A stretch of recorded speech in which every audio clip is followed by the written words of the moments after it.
All right, so some people have been wanting to know how I make my checklist. So when I go into Seesaw,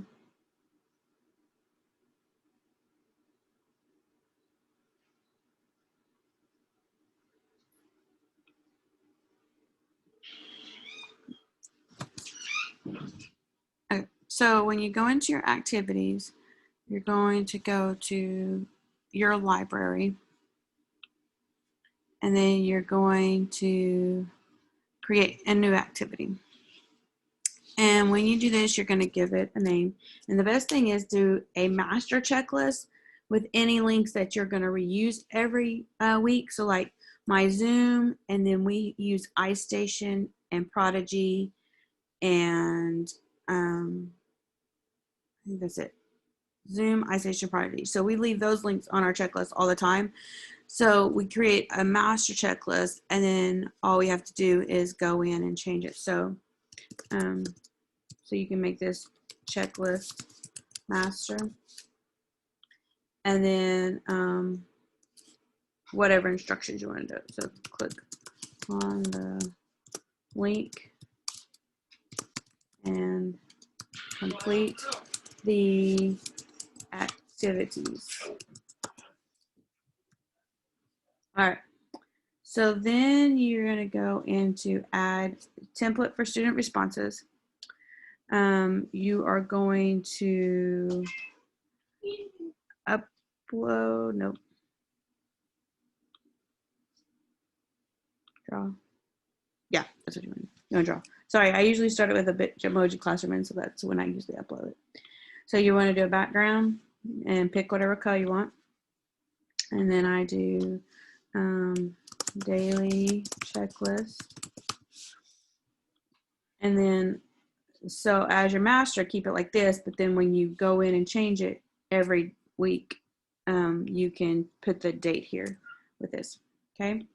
And then to make your check boxes, you're gonna add a shape, and then you're going to put it however you want. Once you get the size you like, then just duplicate it.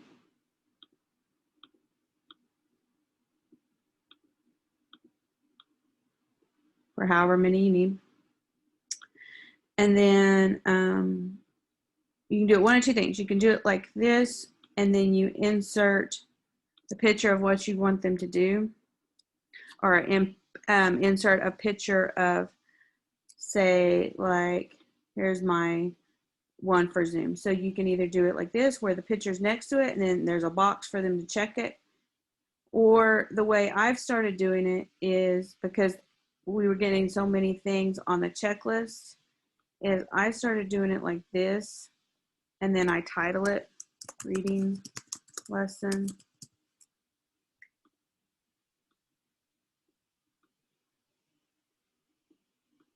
And then I get the picture I want.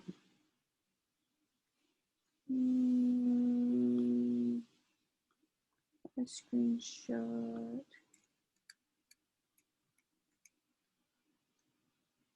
That must have just in the map. Okay, so let's just say I wanted to do, this is really phonics, but say this was my reading video. So then I would just stick it here like this, okay? And then when you have, this is my reading video, so I'm gonna go into my Google Drive.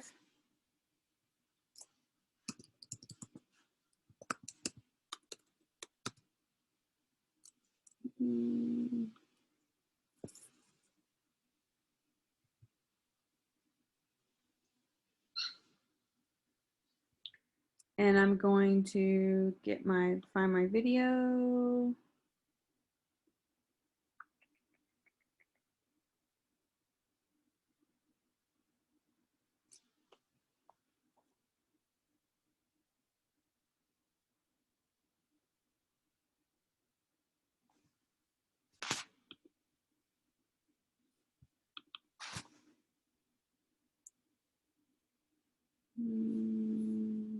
Okay, so I put all my videos in my Google Drive because it was a pain, I thought, to always upload them into YouTube and then do YouTube links.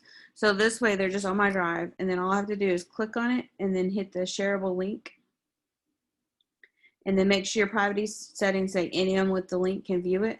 And then you just copy it, go into Seesaw, do the 3 dots, do link, and then paste it. And then that links it to this. Okay, so now I'm going to find my reading activity. You can link activities in Seesaw to your checklist, but the thing you have to do first is you have to assign it to them. So that's the only trick to that. So let's go in, let's go back to Seesaw. So I usually try to keep 2 tabs of Seesaw open when I'm doing this.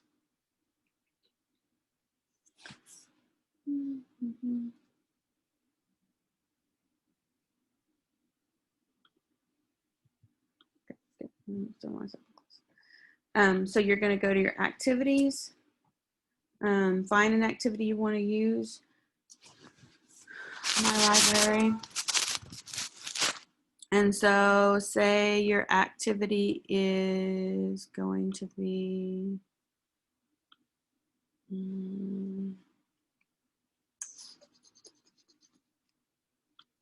well, any of these.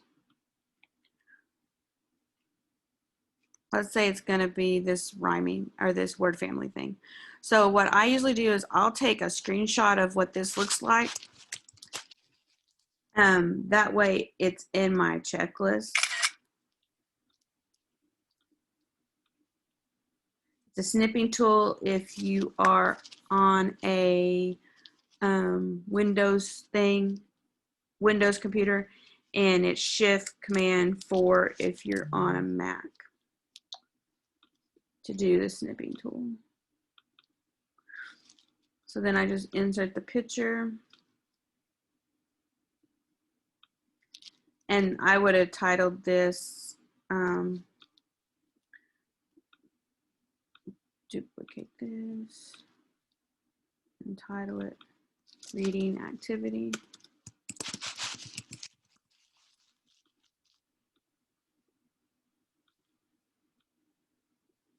Okay.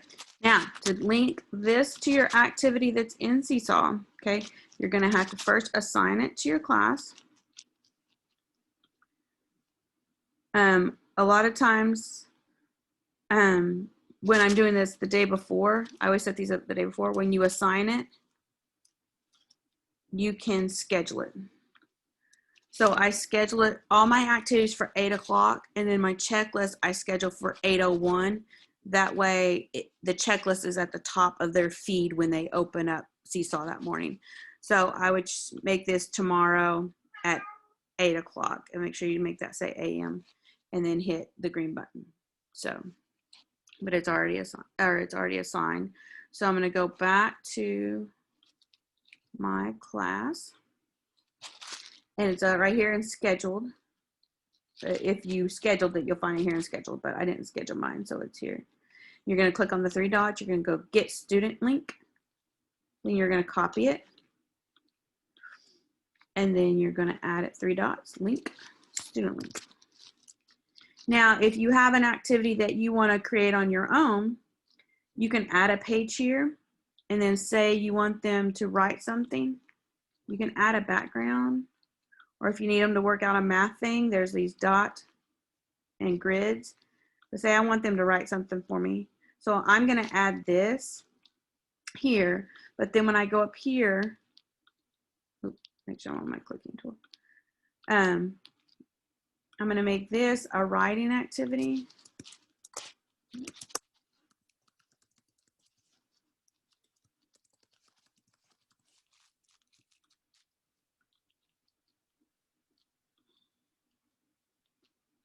And then if you want a picture of a pencil or something to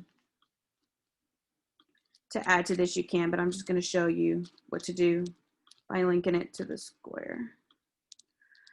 I'm going to click on the deal, and I can link it, and I can link it to page 2 of this over here. So when they click on this one, it's going to take them to the writing page right here. So if you're making your own assignments, you can just keep on adding pages and then link it here. But once again, if you link it in Seesaw, you have to assign it and get the student activity link before you can do that. So then when you're done, you just hit check and you hit save. And then you assign it to your class. And like I said, I will schedule it for a minute later than what the activities are. So that way, when they go in to their activities list, my checklist will be here, and then all their activities will be after that. So I hope that helps. Let me know if you have any questions.